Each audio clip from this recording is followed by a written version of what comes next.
Hey, everybody, it's Tommy, Joe, and Kendra. We are fast and furious, but I tell you what, a show that was near and dear to our heart that we want to make sure that if you're a new listener, you have a chance to partake in it. And that is one of our earlier episodes on mental health awareness. And Kendra, you and I both agree it was one of our favorites, and we really want to keep this top of mind and it was just such a great show. So Yeah, and I mean, everybody talks about the mental aspect of rodeo at the highest level. It's not just the physical, but the mental is a huge part of it also. But also, you know, Joe and Jenna Beaver came on and were so forthcoming about losing their son Brody to suicide. And I think, I've seen some rodeos going on right now that are uh, benefiting suicide prevention and awareness. And I think it's something that we should all talk openly about as a rodeo family. So I think it's a fantastic subject to just put on top of the table and shoot around. And as a rodeo family, we should be talking about all of it. I agree with you. And the big thing is just sometimes a dog or a call can save a life. But hey, this is an encore episode of No Spin Rodeo. Pay attention, listen to it. It's important stuff. Thanks for joining us. Thanks.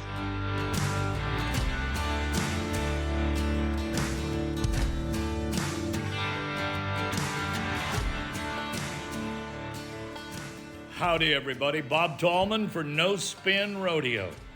No politics, no BS, just hard-hitting news and rodeo commentary from two of the most trusted sources in our sport. Kendra Santos, Tommy Joe Lucia. Listen up. Here we go. Hello, No Spinners. I'm Tommy Joe Lucia. Welcome to No Spin Rodeo. I am joined with the best cast in podcasting, especially on the rodeo front, Greg T. Gardiner, our producer, and the First Lady of rodeo journalism, Kendra Santos. Hello, everybody. You ready for episode 22? Absolutely. I'm excited about this one, actually, in a somber way. Yeah, I think this will be a good one for people to listen to. Well, I'm in Texas. Greg, where are you at today? I'm in Arcadia, Florida, doing the All Florida Championship. Cool.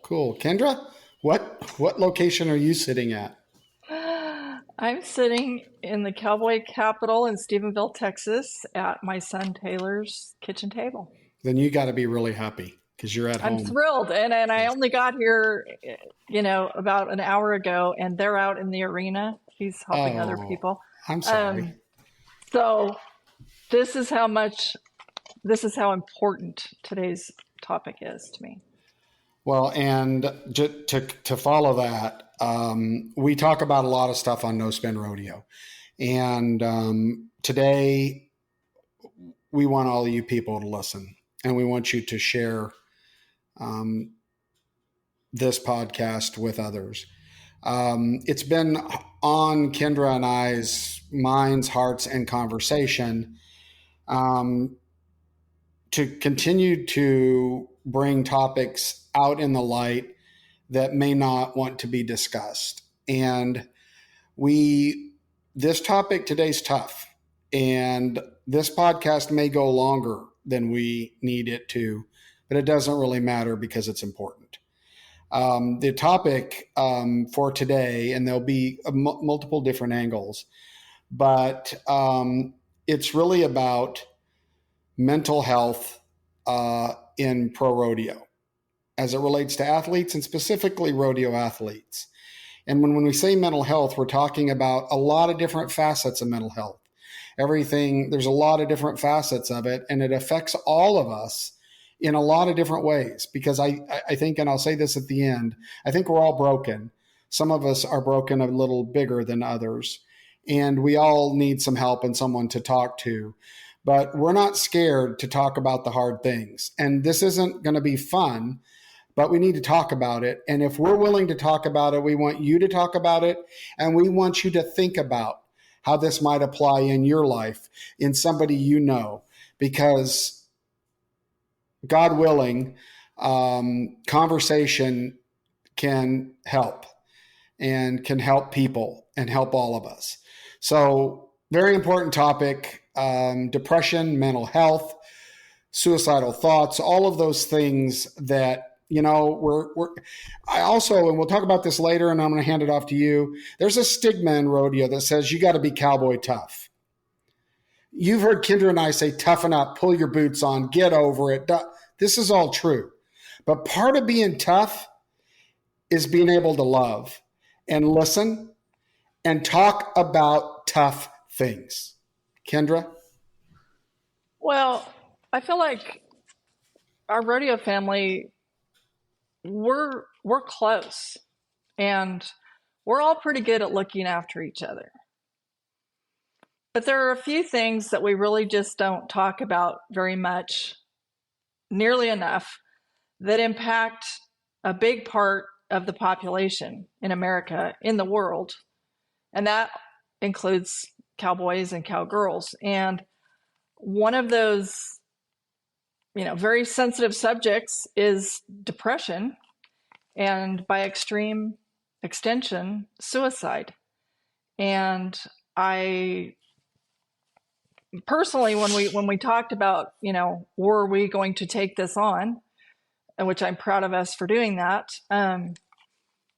I can think of no one better to talk on this topic than my very dear friend Joe Beaver, for the fact that he and Jenna have lived it. And I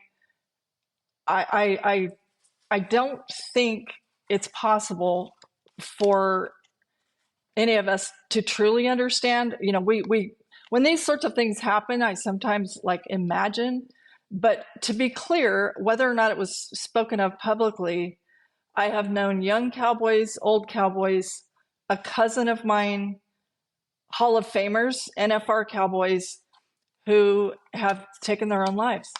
And a lot of times it's usually, a few people on the inner circle know, and, it leaks out, whatever. But we don't really talk about it as a family. And I don't know, I remember watching a father a few years back who lost a son. And the way he put it, I still remember it. He said, we all, if someone breaks their arm or if someone has cancer, we're all, concerned and praying for them. And it's all very open. But when there are issues in people's brain, which what could be a more important body part, we don't talk about it. And that really, really meant something to me for him to say that. Because I think there is not a person living, if you've lived very long, who hasn't been impacted by this subject in some way. Family members, friends. If that many people in this world suffer from depression, I don't, but I have people dear to me who have, and we better be talking about it and see what we can do to help them, and speaking openly about it. A lot of people aren't willing, but it's a big first step. So before Joe comes on, some of our listeners may not be completely aware of the past. He's going to be jumping on soon. Can you set up Joe and Jenna's life a little bit of background if someone's not aware of the circumstances that he'll be speaking on? Well, the short version, everyone knows, Joe B., one of those rare royals in our rodeo world who, as a rookie of the year, won his first gold buckle, 8-time world champion, just a freaking stud in the arena. 12 years ago, Joe and Jenna lost their only child, their son, Brody. He was 20 years old. And they are very brave to come forward here. And I'm grateful. And I was there a lot, when it happened. And it's something that doesn't leave you. It's that's, so I am just, they have been through the ups and downs of life. Forget about the rodeo roller coaster. The ups and downs of life that these people have lived is insane. And I, yeah, in talking about this the other day with Joe, like I want to kick things off with the fact that he literally died once. I want him to speak of that and to tell us about, part of why he's still here is because he's got things to do. And it seems like number one on his agenda tends to be helping people. So here he comes again. Joe B, good afternoon. Hi, Kendra. How are you? I'm good. You? You know me. It's another good day. I make it good every day. Try to. Beautiful. All right. Well, just dive straight in. Mm-hmm. Okay. This is a tough subject that we're talking about today. And we're very, very grateful for your willingness to talk openly. I thought it would be interesting up front for you to take us back. You've been there. I mean, you've literally died in that airport. Mm-hmm. What year was that? What happened? And how has that impacted your life since? It's February 1991. It changed me. You know what I mean? I tell everybody, Kendra, Brody saved my life and he didn't about kill me. Because I had a really good counselor, a really good friend of mine. He's dead now. But Ronnie was a gangster. He was an outlaw. He was a big time gangster, everything you could think, drugs, laundering money, fake money, the whole deal. Anyway, when he got busted, that was his out. They took everything he had and he had to be a counselor. So I had the best counselor in the world, Ronnie Wilkinson. I couldn't fool him. You know what I mean? And I remember after I OD'd and I'm going to tell you this, if you wake up and they're asking you who's president, what's your social security number, what's your mother's maiden name, you're not in a good way. And so when I came back home, he told me, he said, here's the deal. I know a lot about this and I can do a lot for you. But if you go home and you pick that little boy up and you sit in a chair with him and you don't quit for that, you'll never quit for me or anybody else. It's got to be your own deal. And we're talking about drugs here. We're talking about drugs and that lifestyle that killed me. I mean, I OD'd on cocaine right there in the airport in El Paso, I lived on it for, 4 or 5 years there. And then I knew I was in a bind and I went and stayed with a dear friend of mine, Lee Ferris in California. You know Lee. I stayed with him for about 4 months to spring rodeos and got dried out, got off the shit, thought I was good, relapsed right there. And all of a sudden I've got a wife, 5, 6 months, 7 months, 8 months. We've been married. I got a little baby that's 3 months old and I've spent all my money and OD. If that doesn't fix you, you're unfixable. But there's also that part of you, and even with me, I was unfixable because I thought it wasn't no big deal until Ronnie told me that. And that day's changed the rest of my life forever. I honestly thought, and me and you have talked about this before, I thought, being how you are, I thought, man, I'm got another chance at life here for all this good I'm going to do. I'm going to win this and do this and blah. I'd already won plenty. People knew who I was in the rodeo world. I had gold buckles and I had all that BS. And not BS. That it's something that we strive for. You want to be the best you can be. I should not say that way. I'm saying all the stuff I thought I was going to live for. That's not why I came back. I think I got put back to help people through bad times, to do the best that I could do for people when I could, and to show maybe some other people you don't know what down is and you don't know what the bottom is till you've been at where I was. And I've had a really blessed life since then. I've been through a lot of bad deals since then. I've lost, Brady Helms. We about raised him and he lived with us, and I lost him. And I remember speaking at his funeral and saying, or talking that day at the funeral with people and saying, "It's the worst day of my life. Watch what you say, because it can always be worse." And when I put my buddies on that plane to go to Pinoca, I lost Randy Dearlam and David Bowen in 2 hours, and I didn't know it for 6. They actually were living with me. We were gone rodeoing for the summer, but I had to go home and clean my closets out, their stuff. So you think you've been at the bottom till you've been at the very bottom. If I sit back and I hear a guy telling a poor me story, and I could tell he's on the fence and he's not really wanting to quit or change. And he's, oh man, I've been at the bottom. No, you ain't been at the bottom. Because if you ever bottom out to the bottom, you strive to get back to the top. And I think the only reason God sent me back down here is to help people through what maybe they were going to go through that were close enough to me to let me help them. Because I was gone for like 3.5 minutes, 4 minutes. That's a long time to be dead. You know what I mean? And come back. And I can remember like it was yesterday, I had a conversation with David Bowen, and I hadn't seen David since the day he trotted out of the arena at St. Paul and said, head to short go, I'll see you tomorrow. And I hadn't, seen him since. And I sat and talked to him just like we're talking. But there kept this powerful word kept saying, you got to go back. You got to go back. And I'm like, no, I'm good here. I'm good here. And I think that may give me an inside feel, if you will. I don't know how to other word to say it, but may a little more understanding of where Brody is, where Brady is, where all these guys are that've dealt with it. I know where they're at. Well, man. Not a bad. Did Bowen not tell you, see you when I see you? Yeah, that's why I always say that. Yeah. He was trotting. He forgot his coat, first of all. I had his coat on. It was cold that morning at St. Paul. And you know me back then. I didn't take care of nothing, me or anybody else. And I had his coat because it was cold. And when we left the rig that day, I walked by his rig and I grabbed me a coat. And he's trotting out of the arena, and they said, hey, it's cold in Pinoca. And he said, give me that damn jacket. And I'm like, yeah, I threw it to him.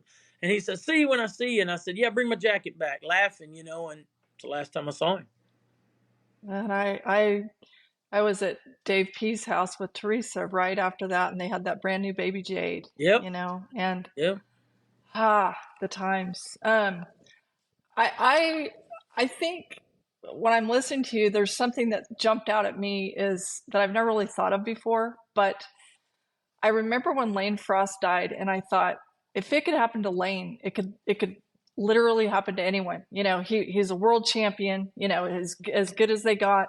And that could happen to him. And I'm sitting here thinking, Joe B, there's all these different reasons that lead to all these different things we're talking about. But it's like most people, who watch you on TV would be like, you had the world by the tail. You had gold buckles, Yeah. And if it could happen to you, it could happen to anyone. And that's where I think that would be a wonderful message for people to understand. It's like, it's not, whether it's depression or drugs or drinking or whatever it is, it's not particular to a certain type of people. It's not for the guys who can't win. It's not for the girls who aren't pretty. It's not for, no one is immune, right? Hey, nobody is. Cause let me tell you something, to be honest, if they'd have called me, a year and a half before Brody died, a year, and said, hey, you need to come to Vegas. Your boy's on the 50th floor and he thinks he can fly and he's going to jump off, I'd have said, shit, I'm on my way. But when he did decide it was enough and it was time for him to go, I never saw it coming. Never. I mean, he was as good as he'd ever been. He was clean. He wanted to go to broadcasting school, stepped right in there and took the test like nothing to it. I mean, you're not going to see the departure day coming from a male 15 to 40 if it's by suicide. I'm just telling you. I've done a lot of research and I've, seen a lot of things happen. You're not going to know it.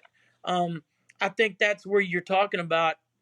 It's anybody. It's not a certain person, and right. You never know what people are going through. You know what I mean? It's just like you never know. I mean, I think that's given me I don't know if we have we have two choices. And I told you this a long time ago after Brody died. I said, listen, we got two choices. We can sit here in this house and sit in this bed, lay in this bed, and you wither away and have no use of life because we've give up. Or I can, get out there and we're going to try to help the kids we can help. We're going to have fun. We're going to live. We don't do it. You don't do it for yourself. The other day we had I spoke to a girl and thought nothing of it just because, me, if I see you walk by and look at me, I'm going to speak to you. I said, hey, how's it going today? About 4 more steps and she spun around, tears in her eyes, needing to talk. And I was like, oh, shit, that's what I'm here for. That's what Jenna, I said, hold up a minute. I'll tell you all I want to tell you, but you talk to Jenna because she's, and this person she's a sweetheart lady.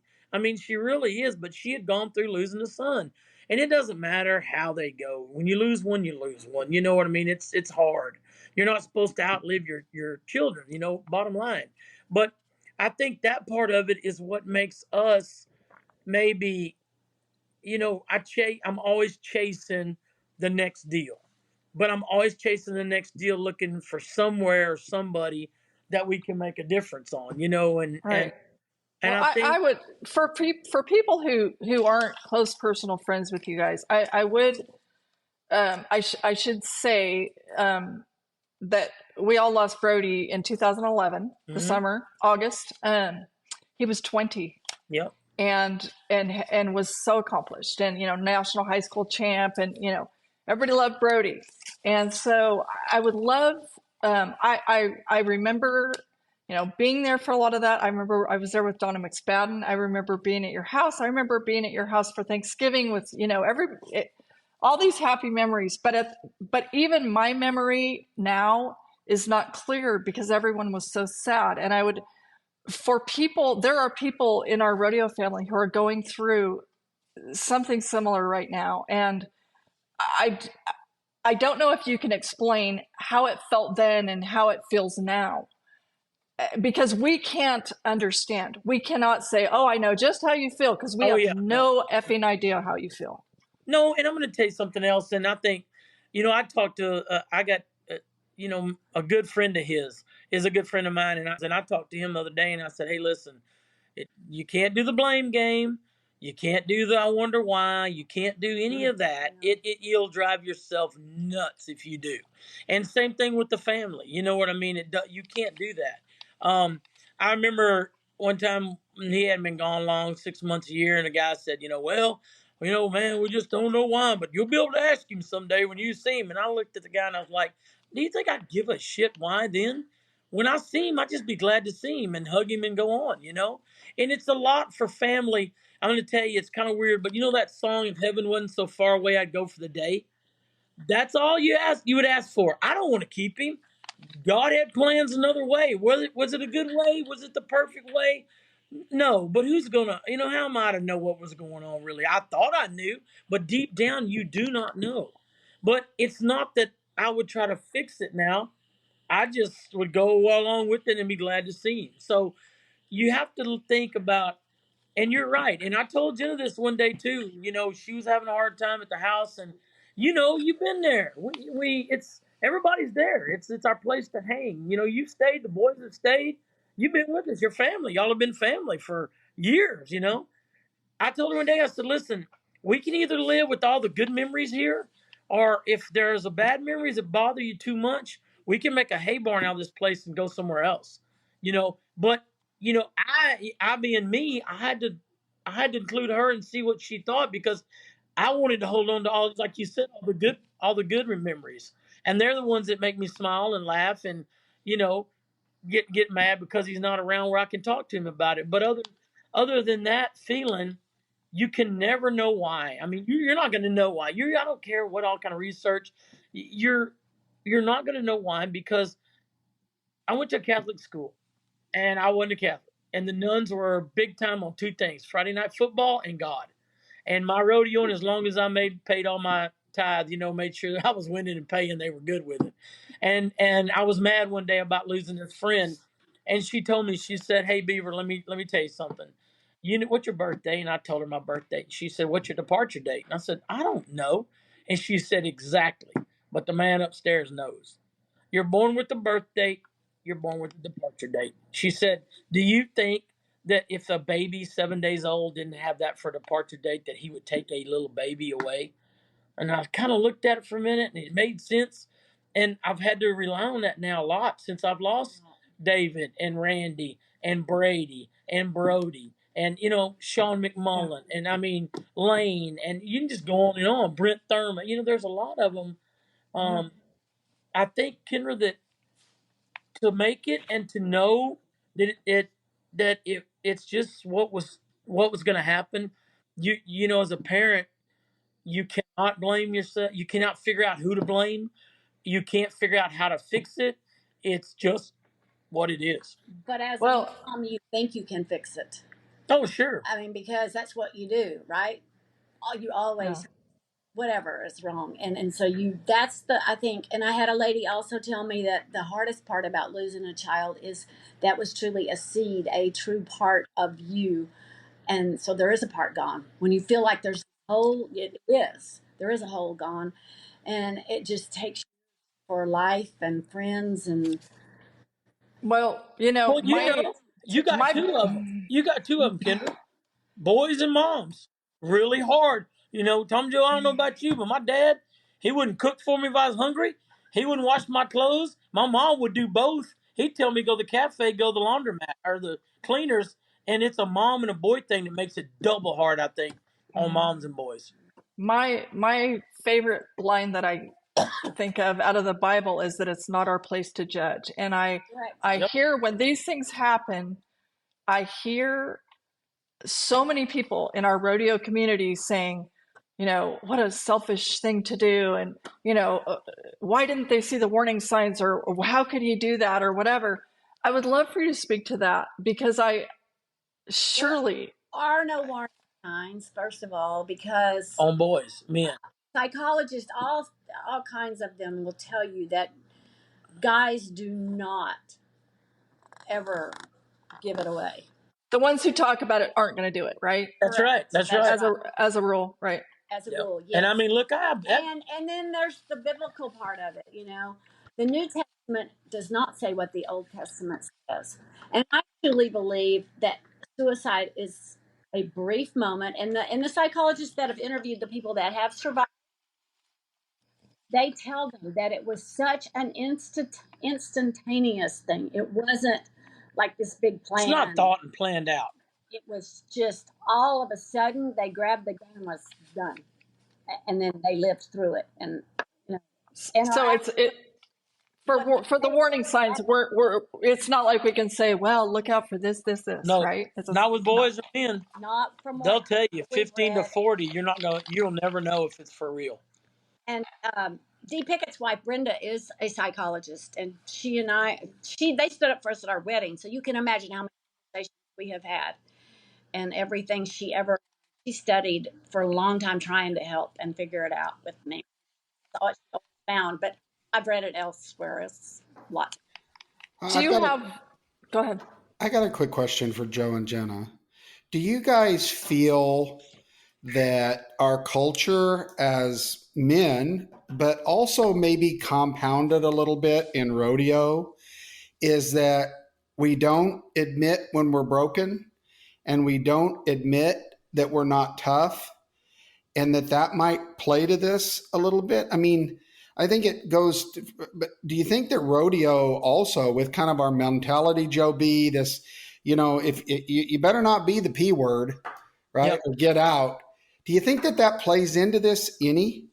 I think it's football too.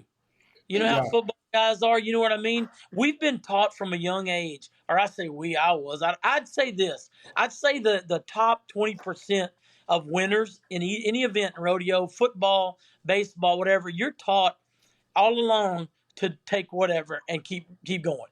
You don't get mentally beat. You don't get physically beat. You don't get anything. So I would say some of those guys, maybe so. I'd say the rest of them, I don't think it mattered as much as we as a society want to try to put it somewhere, because then you look at the other end of the spectrum, and if you're a weak person and do it, they say it's because you're weak.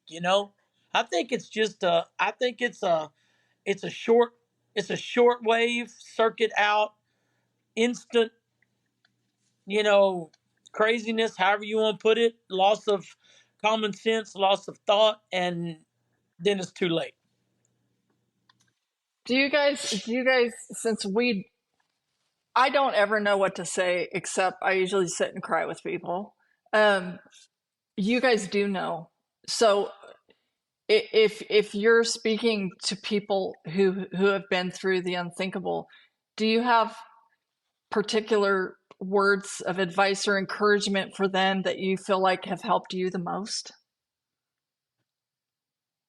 Some of the things Joe has talked about, like the departure date, and the fact that it's so unknown you just don't get the warning signs.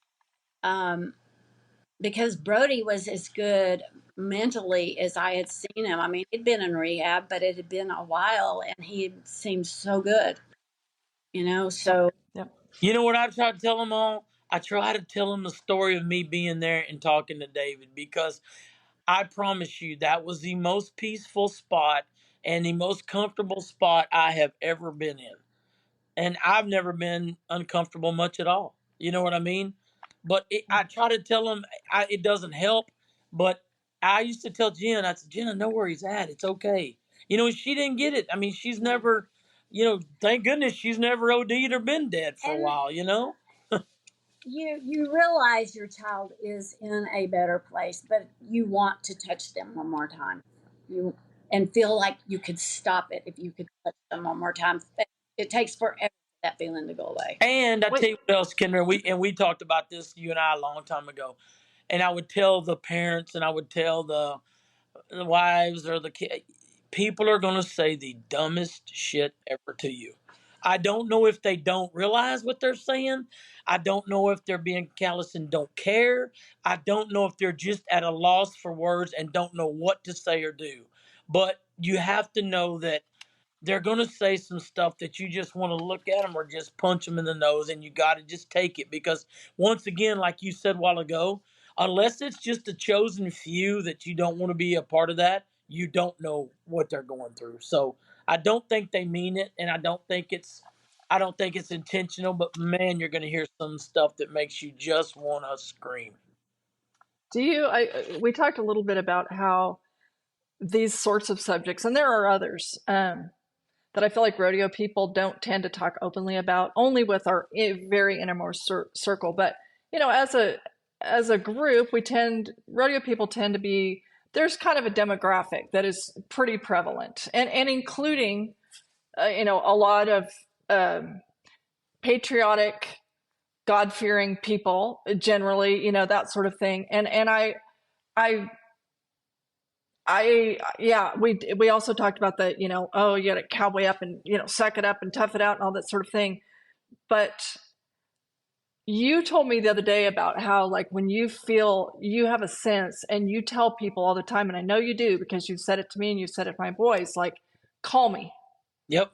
Like, the reaching out part it seems like it would be a step or a start if we could let people in rodeo, cowboys, cowgirls, young, old, whatever, it's not a sign of weakness to reach out to people so that you're not alone, right? Yeah, and I mean, it's anything from little stuff like, like we talked about Taylor, man, I'd tell him in a minute, get your hips fixed.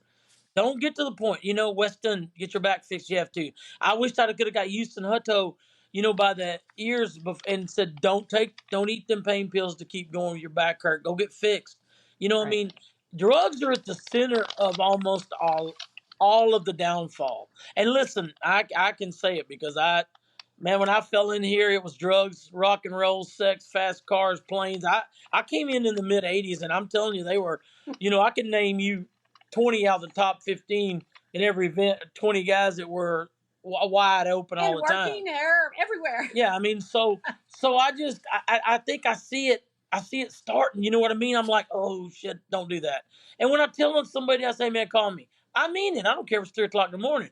I know what you're going through and thinking. I've already done what you're doing. And you can't do one thing. You can hardly not do one thing that I haven't done or thought, been through. So yes, if you reach out, but I think what gets us, and this goes back to what Tommy just talking about, what gets us is we don't want to do it. And we don't think we got a problem, because drugs will mask your common sense. And drugs tell you, man, you ain't got no problem. It's just your back. Eat 2 more pills, get you a half a bag. You'll be all right. Just keep rolling. And that's what gets us, I think, the worst. Before you know it, you got a problem. Well, they talk a lot about, with different, whether it's mental illnesses, depression, different thing, physical pain, self-medicating. And whether it's drugs or alcohol, there's a whole lot of self-medicating that goes on with cowboys. And I mean, I've seen people drink Banamine. Yes. Dex. Lived on it. It's, really scary stuff that, like, it's for horses or whatever it is. But again, it's like, well, whatever it takes, to get through this afternoon's run or whatever it is. But one thing leads to another. And to be clear, most of those things are depressants. So that if you add those on top of physical pain or depression, you're compounding the problem to a really scary level. Right? Yes, our country is so full of antidepressants that have written on their label could cause suicide. Hey, and I'm gonna tell you something else. A lot of drug this will get you off drugs, but read the bottom lines. It also causes suicide. Well, that's not helping. I mean, so you're off of drugs, but now you got suicide thoughts. I mean, come on, really? There's got to be somewhere in there that's got to be common territory and common sense to help people and not force them into the other side. Well, I mentioned to Greg and Tommy Joe before you guys got on that I, in rodeo, I have known old cowboys, young cowboys, Hall of Fame cowboys who've committed suicide, NFR cowboys,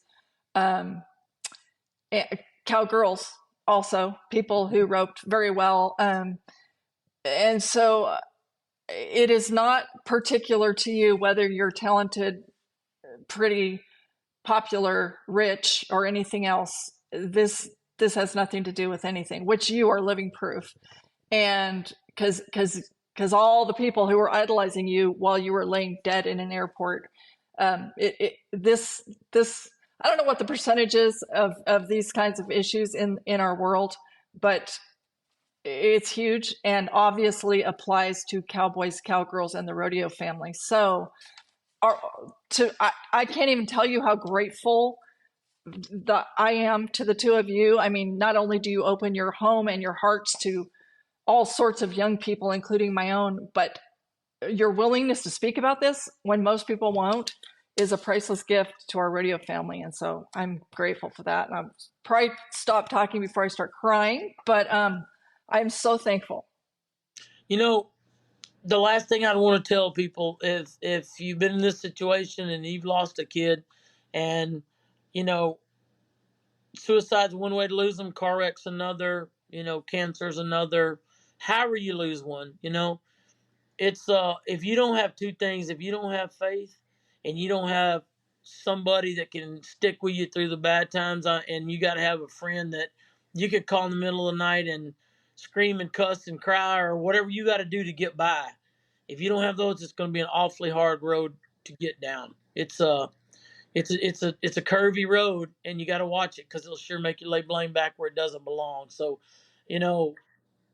dig in your faith, dig in your friends that you know you can count on, and just know that this was planned. This wasn't your cause, your happening, your blame. This is I just feel like it's all caused ahead of time. I mean, planned ahead of time. You don't think you have the power to stop it if you stop and think where the power came from. Well, thank you. And I love you guys. You guys have made a difference in countless lives. And every single one of us feels like, we're the most special to you. And that's your gift to all of us. So thank you both so much. I think that's why I got up off that floor, just so I can hang out with people like y'all. Thank you guys. Take good care. We appreciate you so much. Tell Taylor get those hips fixed and call me when he gets done so I'll know it's okay. Thank you. Thanks so much. I'll do it. TJ, see you, buddy. Thank you, guys. Thank you all. Thanks, Janet. Thank you very much. Yep. Our second guest, and we don't have a bunch of guests on our show, but our second guest, we want to welcome Brett Gardiner. I thought maybe he had a French fancy name, but it's just Gardiner. He is, in case you didn't know, he's the most, this is fact, he has the most awards as a Canadian rodeo announcer that there are. We're talking about, I don't know, double-digit CPRA Announcer of the Year, Calgary Stampede, all of them, big time, big stud on the microphone. Please welcome to No Spin Rodeo, Brett Gardiner. How are you today? Hey, I'm great. I'm excited to be here. Thank you so much for for having me. And I appreciate you guys taking the time. And I just have to be honest, it's pretty cool to get to hang out with Kendra Santos. Not that I don't think the world of you, Tommy Joe, but you said it yourself. She's truly the first lady. So we get this all the time. Yeah, I get this all the time. Yeah, and she sits there, acts like she's Miss Humble, and when she Right. hangs up, she'll give it one of these. She got Tommy Joe again. Yeah. Okay. Yeah. Thank you, Brett. Thank you. Oh, thank you. Thank you for everything you've done. It's amazing. Thank you. Well, Keenan Vine, who's a friend of ours, I had called him because we wanted to have a show talking about, what we started the show on is that this is an uncomfortable topic overall, but even more uncomfortable in a sport where you're supposed to be tough on both ends of the arena. And we don't see open communication about mental health issues, which are a much broader scoping thing, and even into depression, which my dad seriously suffered from.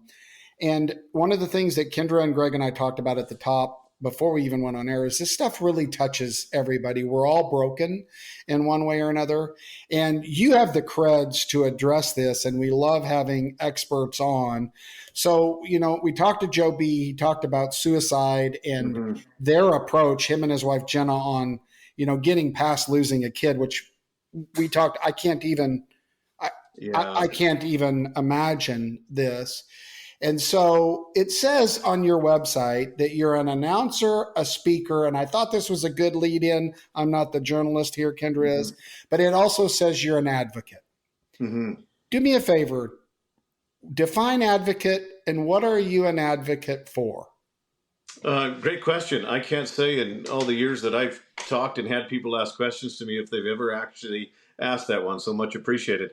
I think, I think for me personally, and the idea of advocate is someone in my experience and in my story is willing to have the conversation and the real conversation surrounding mental health. So I think an advocate and what it means to me is not only to talk the talk, but to walk the walk. And that is one of those things that certainly moved me into this line of work in what I refer to as the mental health and performance arena, which I spend, a lot of time and sometimes the majority of my life. So advocacy for me, it just means really standing up and but also walking that walk. I always say, even though I'm professional, I may not be the greatest clinician, I may not be the greatest mental performance coach, but I can guarantee you this: you're going to get the best of me, and I'm going to go fight it out with you in the trenches. That's what I think a true advocate does. And just to be fair, so that our listeners know, you have a master's degree in sports performance and psychology, and you're currently on your way to having your doctorate. So it's fair to say that you've studied clinical studies and things of this sort. And so we want to be kind of specific here and ask your kind of thoughts on our topic of today is about, mental health kind of within our sphere, but overall. And do you have any personal experience? So are you one of these guys that goes out and is an expert but hasn't lived it? Like, why are you an advocate now? I appreciate the question. And I think, I've told my story, quite publicly and more predominantly in Canada, but really when I go through in a lot of what I do now and kind of that keynote presentation piece and talking about it is truly kind of originates with my story. And man, I've had a tremendous career, and you were very kind in acknowledging my credentials as an announcer. And I've always said, man, I have a set of rodeos that everybody would love to go to. And I've ticked all those boxes as a Western sports broadcaster. But just to give you some time context, kind of 2016 and 17, things got really hard for me. And if we're to say they got dark for me, they certainly did. And I've talked publicly, I'm an anxiety depression guy. So I suffered from, kind of undiagnosed anxiety, just didn't know what it was, didn't have the language.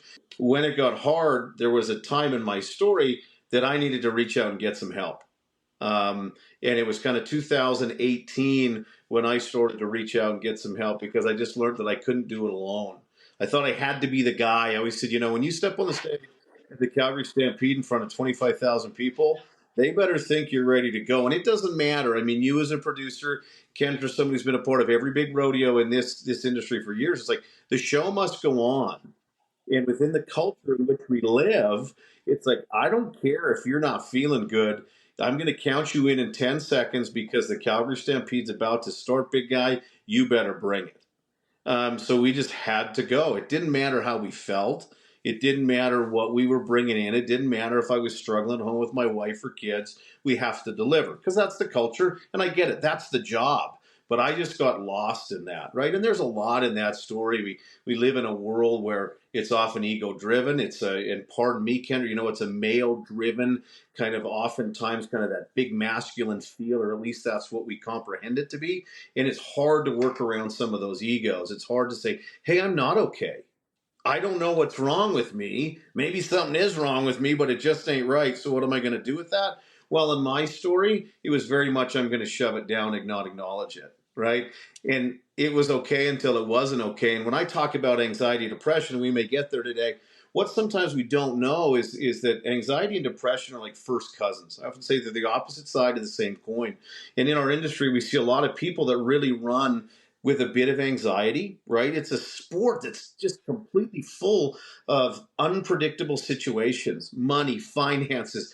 Did I forget to enter? My horse come up sore, right? There's so many things that are out of our circle of control. And this angst is just driven in us. But anxiety is built, right? It serves its purpose. It's telling us a tale like, hey, something's going on here. And for me, there was cues. I remember getting on a plane one time and I was getting on a 5-hour flight flying back home. And I said, I remember sitting there doing everything I could not to cry the whole time. And if you want to say like, oh my God, dude, they just paid you a whole pile of money to work on national television, drove you in the big black car, you're the man, and now you're falling apart? So scary, right? We don't have any language for this. This isn't what John Wayne told me it was going to be like. So for me, there's those cues, right? And it was just, that's my anxiety, and that's our body and our brain telling us that something's just not right. Hey, what can we do here? But the problem is when we don't deal with some of those things like anxiety, they eventually find themselves into depression because our body and our brain quit fighting, right? We think of everything. We just get to a time. It's like, geez, what happened to them? And I'm sure anybody listening to this, you can think about those friends that you've had that have pulled back from those social situations. Or, geez, they're just not the same, man. Tommy Joe just doesn't seem himself today, right? Because we just get to a point where the body and the brain's like, I've told you, and it's like, Brett, I told you, man. You were full of emotion. And I remember trying to drive home one time, and it was like an hour, and I couldn't even drive. My body just shut down. It's again, they're just telling us, the check engine light's on. Right? It's just giving us these signs, but can we listen? Well, we're not built to listen because the Western sports world, and often, and I say this with the men's mental health space, we're not built to listen. That's not what we were told. We're in this generation where we just didn't know how, and it's not like, oh man, and I don't want to project anything. It's like, here's what's wrong with me. It's like, no, we don't know what we don't know, and that's okay. Right, it's like the same thing. You got a calf horse, and Kendra, maybe your son's calf horse isn't working as sharp. Geez, something's off. You're going to change something. Geez, I'm going to put a different bit on him or a different headset, or maybe that saddle. We're going to start to look at what's going on. We don't push away, right? We don't like, oh no, there's nothing, right? But when it comes to this mental health piece, it's scary because it's invisible and we don't have language, And therefore, in our rodeo family, we tend not to talk about it. And we also, in our sport, it's very, very common is the self-medicating of some things that would probably diagnose, right, with either drugs or alcohol. Sure. That happens a lot, right? And alcohol, as an example, is a depressant, right? And so, but sometimes can that feel like you're countering anxiety by drinking? Mm-hmm. Yeah, for sure. And that's a huge piece. And I know, pardon me, Tommy Joe, I went on a bit of a rant there, but that was really kind of my story that led me to this space because I needed help and to help others. But, to jump back to that idea, Kendra, for sure. And we see that a lot in the Western sports world because we're starting to try and find something to cope. And it was interesting when we try and look at statistics, there's not necessarily a lot in the rodeo world. And I say this with all due respect. Is there some in the NHL and the NFL? Sure, they're just bigger. There's more money there. So we see those statistics from there. But we also see them in the agricultural industry. And if I'm to just reference Canadian statistics, middle-aged Caucasian farmers, or those embedded in the ag industry, have a substantially higher rate of suicide than the average demographic. They also have a higher, rate of consumption because, again, it's a very world we live in where there's a bit of angst, there's this bit of unknown. And when we talk about kind of coping or soothing, why am I drinking? It's often because I'm running away from a feeling of something. Like clinically, I'm like, there's a void here that needs to be filled. And so I'm filling it with drugs or alcohol, right? We see it often in first responders when it comes to trauma. And it's like, it's the story in our head, but so often it's the feeling in our body. And we can never rationalize the feeling. I'm very somatic. Something happens, or like it kind of takes my breath away. It's like chest tightens, or, we feel those butterflies, or it's like, but we have to have an answer. So we give ourselves an answer a lot of times, but we fill the blank in with something that's often not true. Geez, I feel this way because I'm not in the top 15 in the world. So if I don't get in the top 15 in the world then, but I don't like this feeling and I don't like this story in my head that's getting stronger, how can I quiet that down? And we often I'm running up my credit cards. My wife's mad that I'm gone, whatever it is. Yes, for sure. Yeah. Yeah, and I remember, so when I decided to quit performing as a clown, this is very specific. Same thing, Brett. Yeah. I realized that because I worked very hard at it, and people may not agree, but I was pretty damn good at it. When I walked into that arena, I had to be on. Yeah.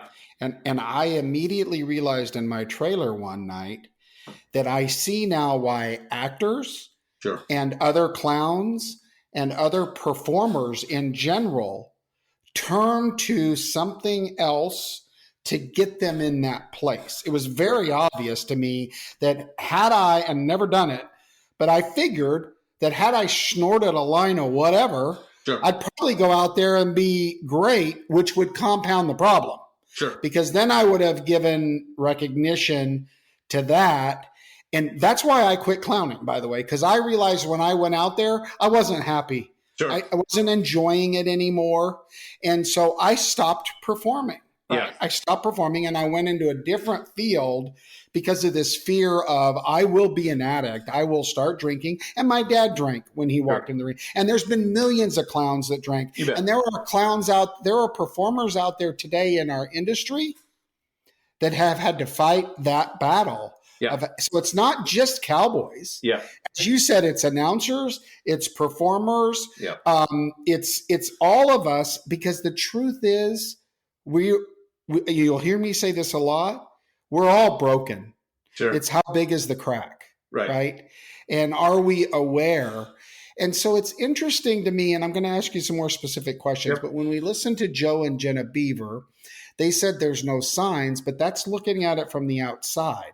But it's interesting to me that listening to you, and if you're listening to us out there, the person suffering should recognize, like you said, something ain't right. And brilliant about how do it's brilliant. We do things for our horses and our animals and in our businesses. When everything isn't right, we immediately jump in there and try to fix it. Yeah. But there's such a creepy irony that we won't do it with ourselves. Right? I think that's just, man. Yeah, that's powerful, cool. Well, and it doesn't make sense when you say it like that, right? Because we would turn over every resource. We would do everything we could to make sure. I mean, I'm sure somebody listens to this and they've been to the NF4 and they think about the money that they've invested in just care and maintenance to keep, their A string, a tie down, or open horses going.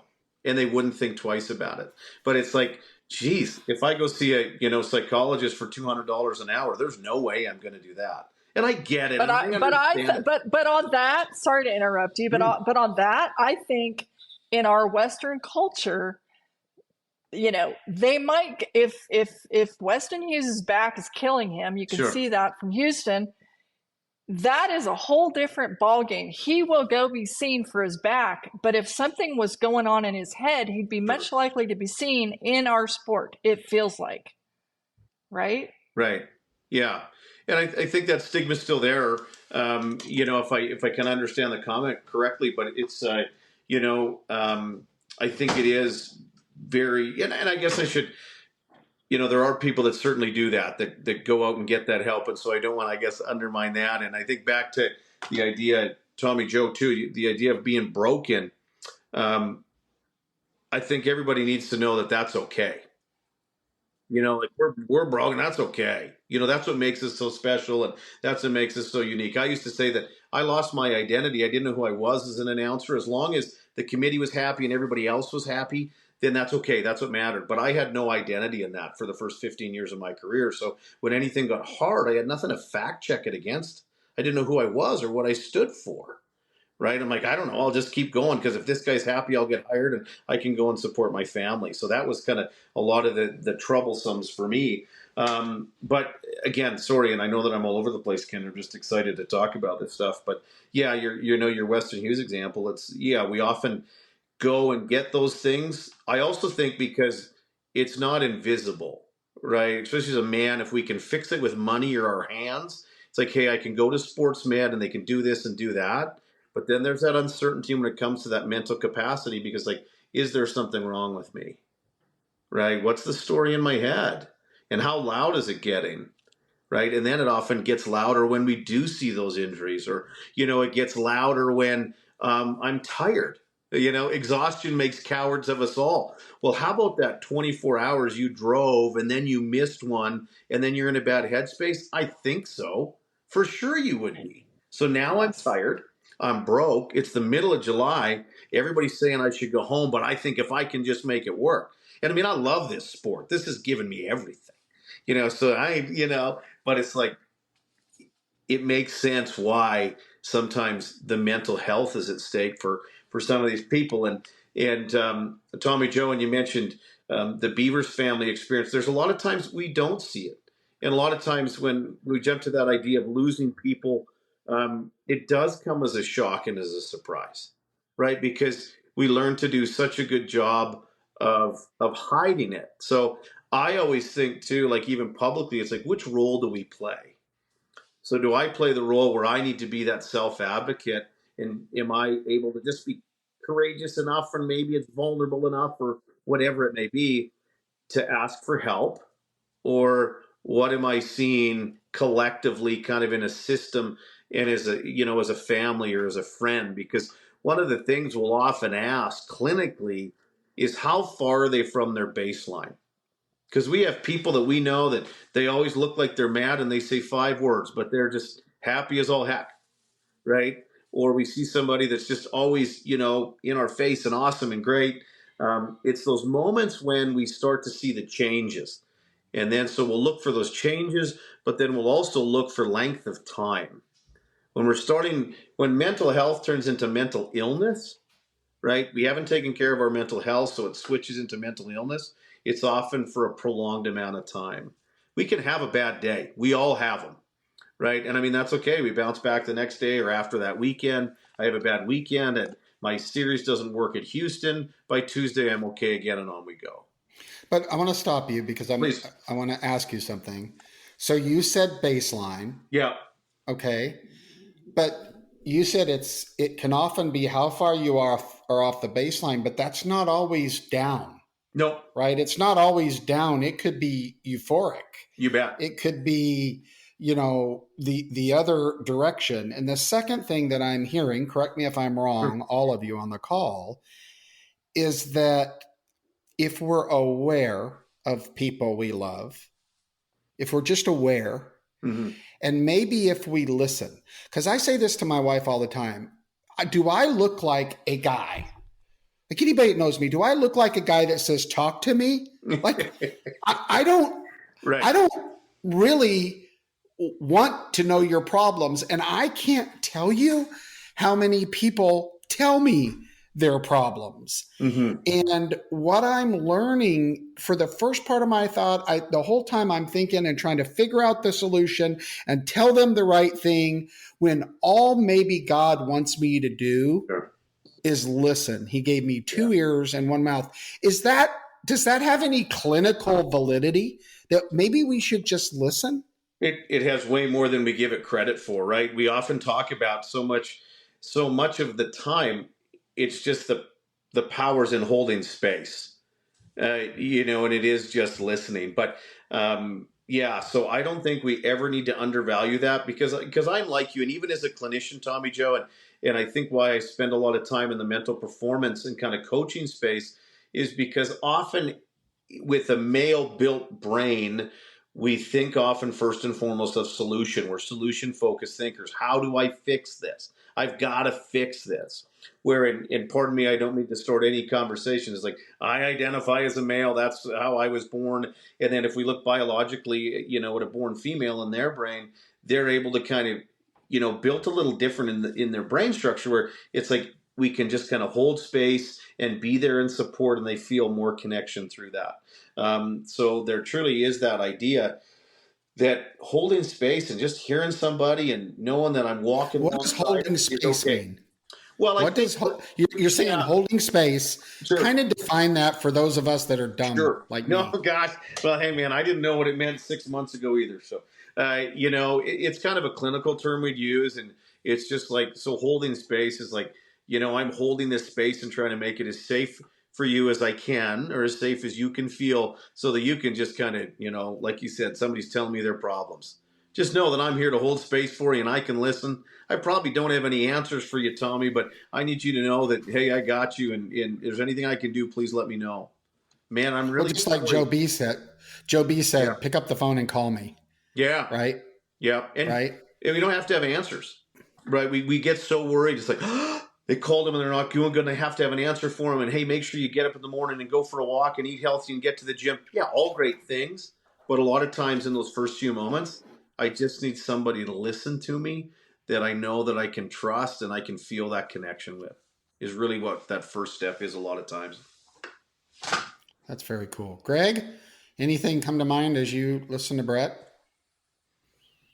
I think it's very interesting with what's going on and how he's explaining the way the mental health is, because you don't really, as a man, you do try to like kind of work through it yourself and feel like no one wants to, I don't want to put my burdens on anybody else. They're not going to have the solution for me.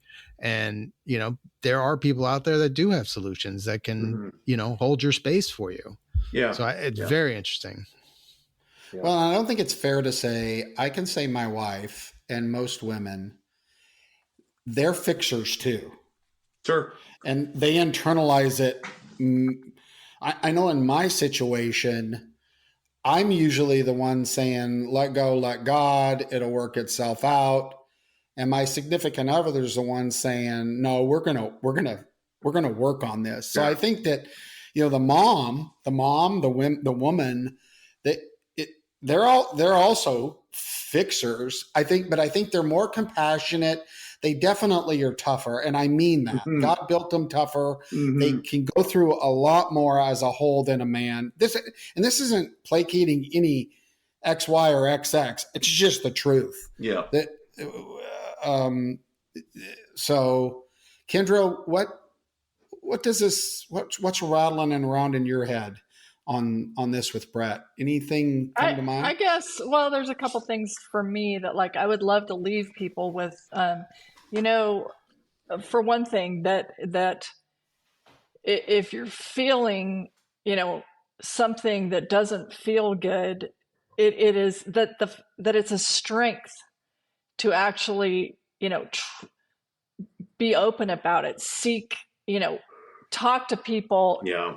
I think most cowboys that I know would have I would almost say be embarrassed to think of calling a mental health professional. Sure. I think that that's a little piece of our culture. And I would also say that a little bit of what we've hit on, we all know that the rodeo life, the roller coaster, it's not as glamorous as what it looks like at the Thomas and Mack. And I would just love, we talk all the time about, it's in order to have long-term success, confidence is a huge key. And when you have just had 3 all-night drives in a row, and maybe you got outrun at the last 2 rodeos, or maybe you're a bucking horse rider and you got a 48-point dink 3 rodeos in a row or whatever, to keep showing up like, I'm going to win it today. Like every time I show up, I got this, whatever. And of course, there's that line, a whole nother subject, the line between cockiness and confidence, that nobody really wants to cross, which I think, if I understand correctly, cockiness is not a sign of confidence. Actually, it's like a mask. But anyway, that's a whole different subject. But I would love to leave cowboys listening to this on the way to the rodeo. It's like, I would love to leave them with some, if you're feeling, stressed out or sad or down or whatever, like, you are absolutely not alone. You're absolutely not crazy. And if you're human, it happens to us all. Like, and none of us is perfect, but I mean, these things we're talking about in our brain, what's more important in your whole body than your brain? Sure. It's real, and you're not weak or crazy to step forward that you could use a hand to try to sort something out. It's actually a sign of strength. Yeah. I love that. Grow a pair and call somebody. Yeah, right. Yeah. Is that too much? I mean, I'm just saying, as we listen, as we start to talk through this, if you're on the receiving side, create space, whatever the hell it was you said, get whatever, your big block, your container of space for someone to listen. If you're on the other side and you're feeling, so correct me if I'm wrong, because you're the expert. If you're feeling away from your baseline, maybe you should recognize something might need to, you might need to talk to somebody. Fair? Yeah, I think so. And I think one of the things too that we often, we say, well, I've got to go see somebody. And sometimes that person, to help you return to baseline or to make you feel better, doesn't always have to be a therapist. I think sometimes it's like, how can I confide in that person, or how do I open up to someone? Because there is tremendous power. Because anytime we want to grow or change, there has to be a degree of vulnerability, which is scary for some. And I think vulnerability for me, and I was scared too. I remember my wife years ago said to me, "Hey, Brett, I think you should go see someone. I think it'd be good for you to maybe go talk to somebody. You're maybe fighting through some things, And I remember saying to her, like, "Are you kidding me? Like, do you know who I am? Like, what?" And now it's what I do for a living, and it's my life's work and passion. So, I mean, I say sorry to her every day. But she just saw something and recognized, but I wasn't willing to accept it. So I get that side, because I knew I was going to have to be vulnerable. But those of you listening on the other end, I think, for me, vulnerability is like just hanging in those tough moments for another second or two. Geez, I just don't like the way this feels. I don't know, something's wrong with me. It's like, lean into that for just another second or two, and maybe just kind of get curious. Okay, I wonder why I'm feeling like that, because it's okay. We all do, and you guys have said it. It's like, man, we're going to feel the feels. It's these all-night drives, and, we haven't drawn nothing. It sucks. I often think the power is still in acceptance, because we got to feel the feels, man. And we used to just shove these feelings down. I would say, like, the strength is in feeling the feelings, but what are you going to do with them? Hey, I'm not feeling right. I'm not working right. Maybe there's something that can help me. That's okay. Well, and every once in a while, like, I've known cowboys who actually just kind of got to their wits' end and pulled up and went home in July. Sure. Maybe for 2 weeks or a month, and everybody was like, where in the world? And they came back like a new person, like they're, or whatever, there's different things. But I think it's really important before we walk away here that, like, this is not a struggle of timed eventers or rough stock guys. This is something that young people and teenagers and old guys and Hall of Famers and NFR guys and circuit guys and people from the spectrum have all dealt with. And it's not particular to you, and you're not a loser or a weak person if you're dealing with it. Yeah.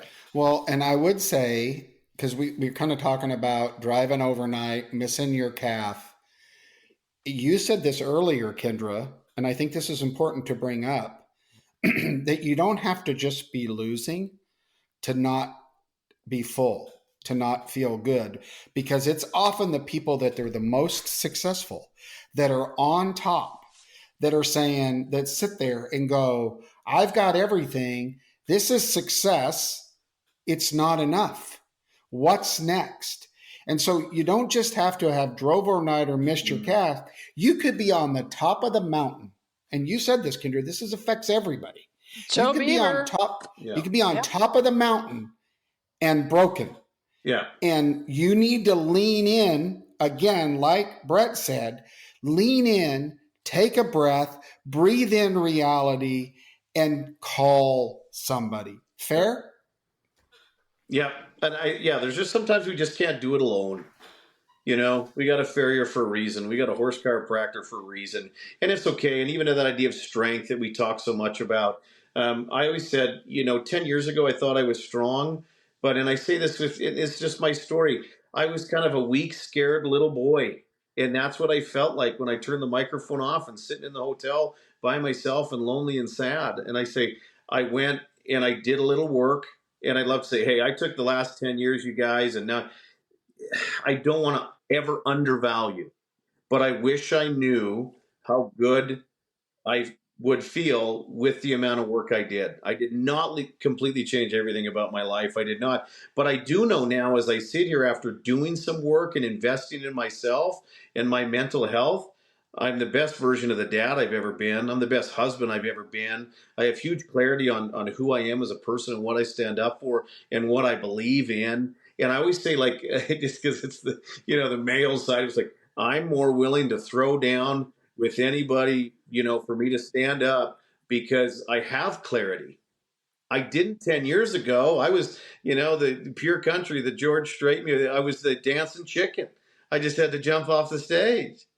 Right. And so it's just I had to jump off the stage and recalibrate some things. And we often talk, hey, I was broken. And Tommy Joe, pardon me, sometimes I challenge that expression. And I know it's like, I think, geez, I was broken. Yeah, we're all a little broken. But I like to think I was just a little off on my left front. I was just kind of missing a step there. And when I made a few little adjustments, holy smokes, this weight came off my chest. And it wasn't this, hey, you went to therapy every day for 10 years. For some people, that's their story.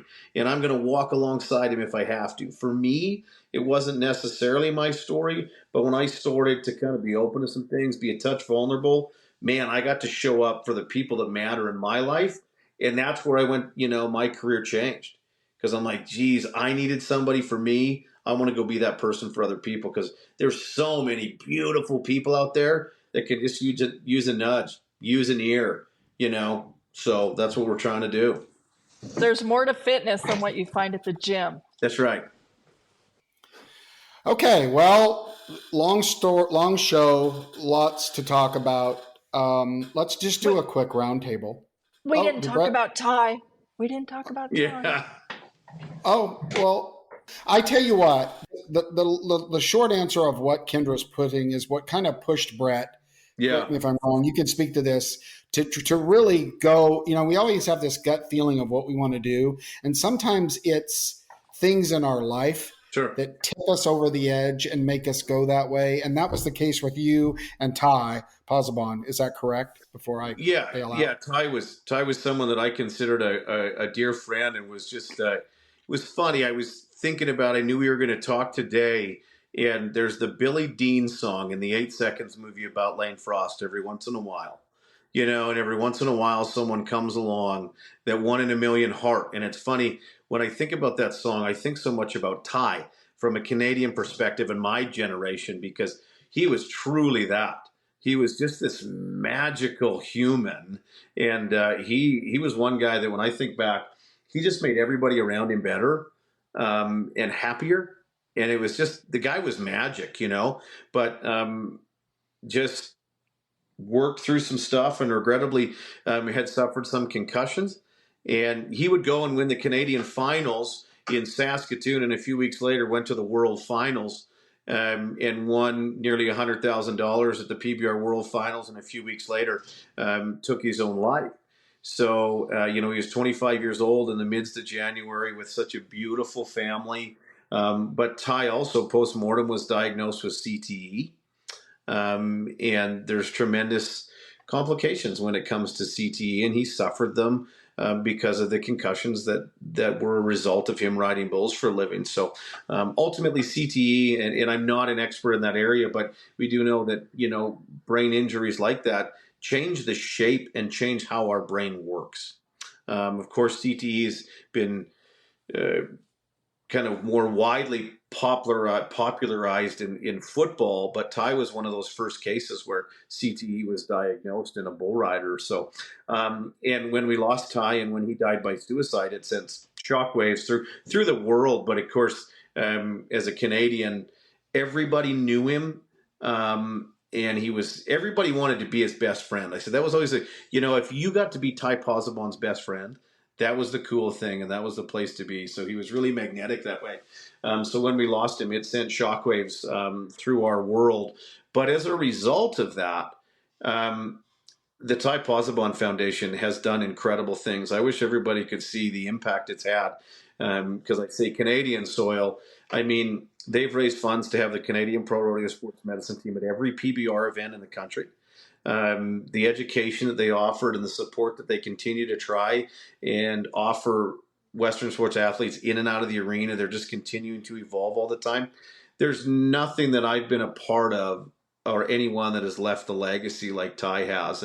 And of course, man, we wish he was here more than anything in the world, but his legacy has been tremendous. And he's one of those guys, and whether I'm getting philosophical, it doesn't feel like he's gone, or at least I'll speak from my vantage point. It's like he's just with us all, and he's still cheering us on, and he's making sure we're okay. And in my journey, and when I talk about the journey, when I kind of needed some help, I said, I kind of reached out and I started to do the work, and I invested in some therapy and some self-help stuff. And I said, it's like I was paddling my boat over the river, and I got to the other side, and up I got, and I turned around and I looked over there, but there's so many wicked awesome people over there. So it's like now my job is to just load my boat back up and bring them with me. And it's like Ty's right beside me paddling that boat. Just continues to motivate me every day, like he's right alongside me. And it makes me smile every day.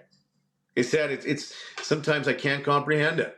Like, it's just, I don't know what it is. That memory and that feeling. I mean, he's still here saying, go get him. So I completely changed careers with a lot of that motivation, because I knew in the Western sports world I wasn't alone, but I also knew that guys in the Western sports world and their culture weren't going to just reach out to anybody. We looked through the yellow pages and, hey, I'm going to go see this counselor or this psychologist. Probably not going to happen. I'm a full-figured, loud, big personality male, man, and I always say I'm not for everybody, but there's a lot of people that walk through my door because that's who I am. And I knew that I could be that person for some of those people. And I guess I say this too. I wish sometimes I could give you the list of people. And I mean, there's a major confidentiality in the work I do, and it's for good reason. But sometimes I wish, I could show the list on the wall, because I'm so proud of those people that have come through the door, Western sports athletes. And I work with lots of hockey players, and, they're coming through the door, and we're making those shifts. And Ty's a huge motivation for me when times get tough and the road gets weary. I know that I've got work to do, and he helps me. I always say win. It's like at this point in my life, I want everybody to win, but win to me means what's important now. And what's important now is making sure that we can show up for the people we care about and supporting them as best we can. And Ty lets me do that. Thank you, Ty. I'll tell you one thing. You can tell you're an announcer. Oh, yeah, right. Hey. Hey. Hey. Very good. Well, Brett, we really appreciate you coming on. We ask if you wouldn't mind keeping that app downloaded, because we may be reaching out to you in the future. You bet. As different things come up, if you're willing to join us again. Thank you for making time. Thank you for sharing your insights. And we're very much appreciative, and we hope you have a blessed day and a good evening. Thank you so much for having me. You bet. Thank you, sir. Okay, it's been a big day, heavy stuff to talk about, and we want to we want to kind of wrap it up real quick here. Thanks to Joe B and Jenna and Brett for coming on. Greg, any kind of final thoughts on the day? Anything striking to you? I think it's eye-opening. Really, everybody kind of needs to take a look at themselves on the inside and make sure that they're good. There's so much stuff that happens to us on a daily basis with, being bombarded with social media and the news and, your careers and stuff like that. We really need to feel, that we're in a good space. And if we're not, then we should probably definitely take a look at getting some help or talking it out or finding somebody that can listen to you.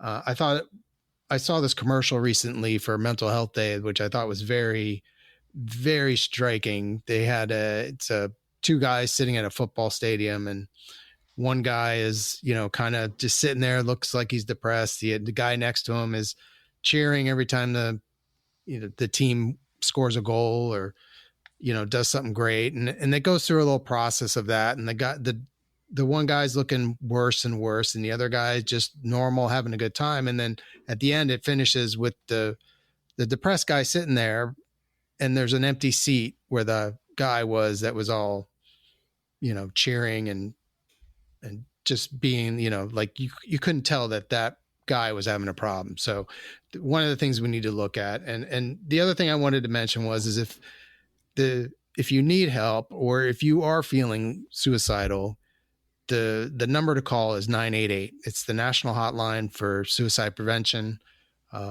Get help and just do right by yourself. Kendra, final thoughts?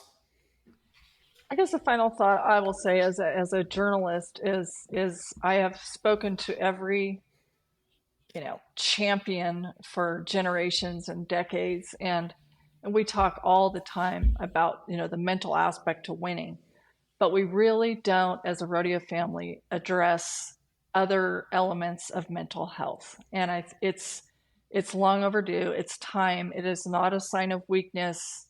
If you want to say that you've never, been bummed out or, anything like that, it's like, you're not a human. And so for us to be a little bit more open about it, and for people, hopefully this is I'm so grateful to like Joe and Brett both, coming on to talk openly about it, because reaching out to family and friends when you're having a hard time, whether, you're not winning, you're broke, whatever it is not a sign of weakness.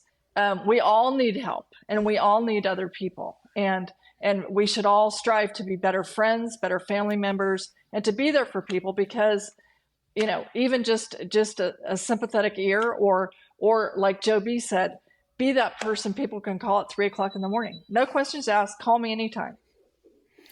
Yeah. So Joe B said two things. He said, you better have two things. You better have someone you can call. And so my end on this is, he said, you better have faith. I can tell you personally, I'll ask all of you on there and listening, how's your faith? There's something larger. For me, it's my Lord and Savior for me, and for everybody, it may be different, but how's your faith? Is there something, there's something bigger than just you. Joe B mentioned both friends and faith. So if you're out there, do a better job at listening. Just listen to people. Just listen, be there, be willing. Life's not so fast that you don't have time to have a conversation. Life's not so bad that you can't talk to somebody. So please ask for help if you need it. Lean into faith and the much bigger entity, our Lord, that can help you. And until we talk again, God bless all of you. We can do this together.